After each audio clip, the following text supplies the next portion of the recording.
जब एक अनाड़ी लड़की के गुमशुदा होने की खबर उसके पिता तक पहुंची, तब उन्होंने अपने साइकोलॉजिस्ट की सलाह मानकर उसे ढूंढने के लिए एक ऐसे ही अनाड़ी आदमी को भेजा जिसकी किस्मत उतनी ही बुरी हो जितनी बुरी उस लड़की की किस्मत है। अब ये अजीब सा केस एक अजीब सा डिटेक्टिव कैसे सॉल्व करेगा, ये जानने के लिए इस वीडियो को अंत तक देखें, जो 1981 की फ्रेंच फिल्म ला शेव्र के बारे में है। मारी नाम की लड़की एक रईस बिजनेसमैन की बेटी है और मेक्सिको में छुट्टियां बिताने आई है। वो अपने वेकेशन को लेकर खुश तो थी, पर उसके पिता को उसकी फिक्र हो रही थी, क्योंकि मारी हमेशा से एक अनाड़ी लड़की रही है जिसका पीछा बदकिस्मती हमेशा करती है।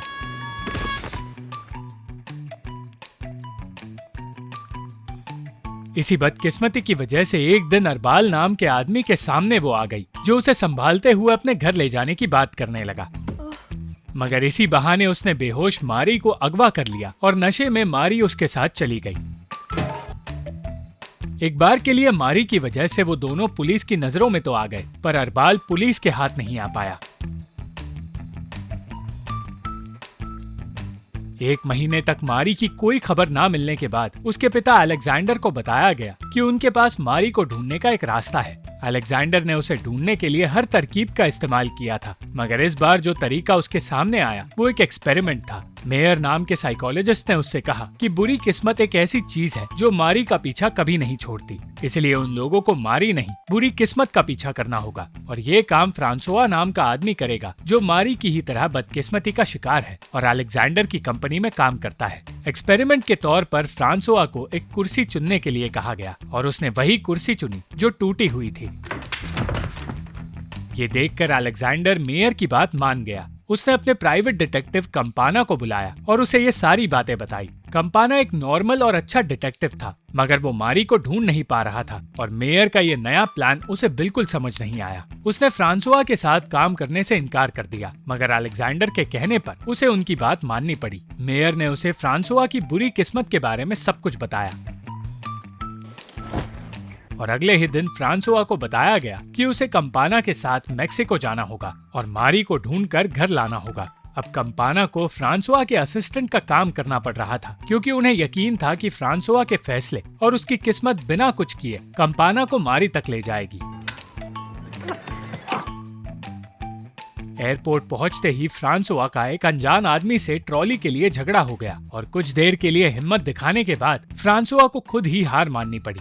इतना ही नहीं, उसने खुद को ही चोट पहुंचा दी और उसने और कंपाना ने अपनी फ्लाइट मिस कर दी। पर फिर फ्रांसोआ ने एयरपोर्ट अथॉरिटी को कॉल करके ये कह दिया कि प्लेन में बॉम्ब रखा है, जिसकी वजह से प्लेन डिले हो गई। कंपाना उसकी इस हरकत से खुश नहीं था और इस हरकत के अंजाम में फ्रांसोआ ने अपनी बैग का सामान हमेशा के लिए खो दिया। इस कोशिश के बावजूद उनकी फ्लाइट छूट गई और उन्हें मेक्सिको के किसी और शहर की फ्लाइट में बैठना पड़ा, जहाँ से वो उसी दिन उस शहर में पहुँच सकते हैं जहाँ मारी गई थी। टेक ऑफ से पहले ही फ्रांसोआ बड़बड़ किए जा रहा था और कंपाना को डरा रहा था, इसलिए उसकी बातें और किस्मत के बारे में सोचकर कंपाना भी घबराने लगा। जिस शहर में उन दोनों का प्लेन लैंड हुआ वो वही शहर था जहां मारी को अगवा करके ले जाया गया था, मगर अब तक ये बात वो दोनों जानते नहीं थे। कंपाना को अब भी यकीन नहीं था कि एक आदमी हर वक्त बदकिस्मती का शिकार बन सकता है, इसलिए वो नमक का इस्तेमाल करके फिर से फ्रांसोआ को टेस्ट करने लगा और इस टेस्ट की वजह से उसे समझ आया कि बदकिस्मती की फ्रांसोआ को अब आदत हो चुकी है। कंपाना 42 दिनों से इस केस पर काम कर रहा है, मगर अब तक उसे कोई सुराग नहीं मिला। पर फ्रांसोआ की पागलों जैसी हरकत ने पहले ही दिन उसे एक क्लिनिक में पहुंचा दिया, जहां उसे उस लड़की के बारे में पता चल गया जिसका सर एयरपोर्ट के दरवाजे से टकराया था।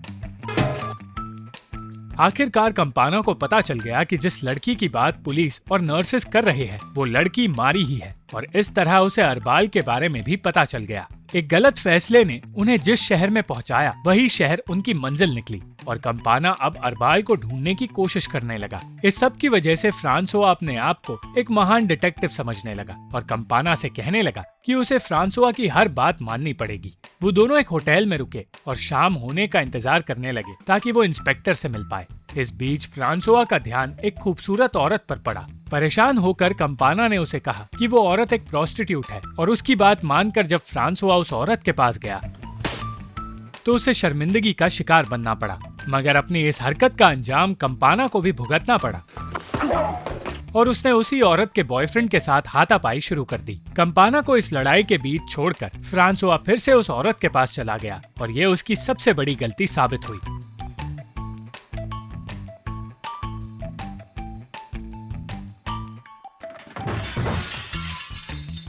कुछ देर बाद इंस्पेक्टर से मिलकर कंपाना को मारी का पासपोर्ट मिल गया, मगर फ्रांसुआ कुछ भी सोचने या समझने की हालत में नहीं था। इंस्पेक्टर से अरबाल के बारे में पूछते हुए कंपाना को सोनिया के बारे में पता चला, जो अरबाल की गर्लफ्रेंड हुआ करती थी। जिस जगह सोनिया काम करती थी वो प्रोस्टिट्यूट का एक अड्डा है, इसलिए वहाँ पूछताछ करने पर सबसे ज्यादा खुशी फ्रांसुआ को हुई। गवाहों से पूछताछ के बहाने वो उन लड़कियों से बातें करने लगा, पर वो ये नहीं जानता था कि उन लड़कियों की नजर उसके पैसों पर है। कंपाना ने उसे समझाने की कोशिश तो की, पर फ्रांसुआ ने उसकी बात नहीं मानी और परेशान होकर कंपाना वहाँ से निकल गया। जब फ्रांसुआ के वहाँ से निकलने का वक्त आया, तब उसके पास बैठी लड़की ने उसे होटल छोड़ने की बात की और फ्रांसुआ को लगने लगा कि वो लड़की दिल की अच्छी है, मगर सच ये था कि वो उसे गुंडों के पास ले जा रही थी, जो उसके सारे पैसे लूटने वाले हैं। बुरे हाल में फ्रांसुआ होटल लौट कर आया और उसे इस हालत में देखकर कंपाना उसे अपने साथ ले गया और उसी अड्डे पर चला गया जहां उसके पैसे हैं। पैसे लूटने वाले फर्नांडो को ढूंढते हुए कंपाना उसके जुए के अड्डे पर पहुंच गया और उसी अड्डे पर उसे अरबाल मिल गया, पर गुस्से में कंपाना अरबाल को पहचान भी नहीं पाया। होटल लौटते वक्त जब फ्रांसुआ ने अरबाल की तस्वीर देखी तो उसे कंपाना की गलती समझ आई और शर्मिंदा होकर कंपाना वापस उस अड्डे की ओर गया। पूरे रास्ते फ्रांसुआ कहता रहा कि लोगों के चेहरे याद रखना आसान नहीं होता, इसलिए इसमें कोई शर्म की बात नहीं। पर इस बात का कंपाना ने कोई जवाब नहीं दिया और जल्द से जल्द अड्डे पर पहुंचकर अरबाल को उसने अगवा कर लिया। वो घंटों तक अरबाल से मारी के बारे में पूछता रहा और फिर अरबाल ने बताया कि मारी को अगवा करके उसकी जिंदगी बर्बाद हो गई है। मारी की बदकिस्मती की वजह से उसे भी बहुत कुछ झेलना पड़ा और इसलिए उसने मारी से अपना पीछा छुड़ा दिया और उसे फर्नांडो को सौंप दिया। मगर अब वो नहीं जानता कि मारी कहाँ है। वो तीनों वापस फर्नांडो के पास जाने लगे, मगर इस बार भी फ्रांसुआ की बुरी किस्मत ने उन्हें रोक दिया। अचानक कुछ गुंडों ने अरबाल की जान ले ली और मरते हुए भी अरबाल मारी को कोसता रहा। अब ना तो कंपाना मारी के ठिकाने के बारे में जानता था और ना ही उसके पास अपनी गाड़ी बची थी, इसलिए बिना किसी मंजिल के वो फ्रांसुआ के साथ पैदल सफर तय करने लगा। इस बीच उन दोनों की बहस भी होने लगी और बहस करते हुए फ्रांसुआ को पता चला कि वो दलदल में फंस गया है। ये बात भी उसके लिए नॉर्मल ही थी और उसे डर भी नहीं लगा और सही वक्त पर कंपाना ने उसे बचा भी लिया। उसी वक्त उन्हें पुलिस की एक गाड़ी नजर आई, मगर जब वो दोनों मदद के लिए गाड़ी के सामने गए तो पुलिस वालों ने उन दोनों को ही गिरफ्तार कर लिया। जेल में बैठे बैठे कंपाना जानता था कि अगर पुलिस वाले जेल के कैदियों में किसी को पीटने के बारे में सोचेंगे तो वो फ्रांसुआ को ही चुनेंगे, क्योंकि उसी की किस्मत खराब है। पर पुलिस ने कंपाना को चुना और उसे एहसास हुआ कि फ्रांसुआ के आसपास रहकर वो भी एक पनौती बन गया है। उसके चिल्लाने की वजह से उसे फिर से पीटा गया और 2 दिन बाद इस गलतफहमी को मिटाते हुए इंस्पेक्टर उसे और फ्रांसुआ को रिहा करवाने आया। पुलिस को लेकर वो लोग फर्नांडो के पास गए और गिरफ्तार करके उससे पूछताछ के बाद पुलिस को पता चला कि फर्नांडो ने मारी को एक प्लेन में बिठाया था ताकि वो उससे दूर चली जाए, मगर वो प्लेन किसी जंगल में क्रैश कर गया। प्लेन क्रैश होने की इस खबर ने अलेक्जेंडर को पूरी तरह तोड़ दिया और दूसरी ओर फ्रांसुआ अब भी अपनी बुरी किस्मत के साथ उस होटल में मजे करने की कोशिश में लगा था।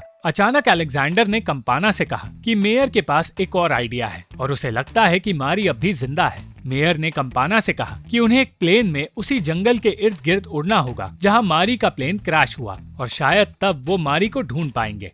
एयरपोर्ट की तरफ जाते हुए कंपाना के जूतों की लेस टूट गई और तब वो समझ गया कि ये उसकी बुरी किस्मत का एक इशारा है। इतना ही नहीं, प्लेन में जाने से पहले फ्रांसुआ के सामने एक मधुमक्खी आ गई और वो हिल भी नहीं पाया क्योंकि उसे मधुमक्खियों के डंक से एलर्जी थी। कंपाना ये देखकर अपनी हंसी रोक नहीं पाया और उसके हंसने से मधुमक्खी उड़ गई। इस सब की वजह से कंपाना और फ्रांसुआ की दोस्ती तो हो गई, पर फ्रांसुआ ये नहीं समझ पाया कि उसकी पीठ पर अब भी मधुमक्खी बैठी हुई है और फ्रांसुआ के बैठते ही उसने उसे डंक मार दिया। कुछ देर बाद कंपाना को पता चला कि फ्रांसुआ का पूरा शरीर सूजता जा रहा है और इस वजह से उन्हें प्लेन को रोककर एम्बुलेंस वहां बुलवानी पड़ी। कुछ घंटों बाद फ्रांसुआ ठीक हो गया और तब उसने हॉस्पिटल में कंपाना को उस मरीज के बारे में बताया जो हर वक्त चिल्लाता रहता है। उस मरीज का गांव एक लड़की के आने से पूरी तरह तबाह हो गया था और कंपाना समझ गया कि वो लड़की कोई और नहीं मारी है। उसका शक सही साबित हुआ जब वो आदमी मारी की तस्वीर देखकर चिल्लाने लगा और अनजाने में उस मरीज की मदद के लिए उसका शुक्रिया अदा करते हुए फ्रांसुआ ने उसके बेड पर आग लगा दी।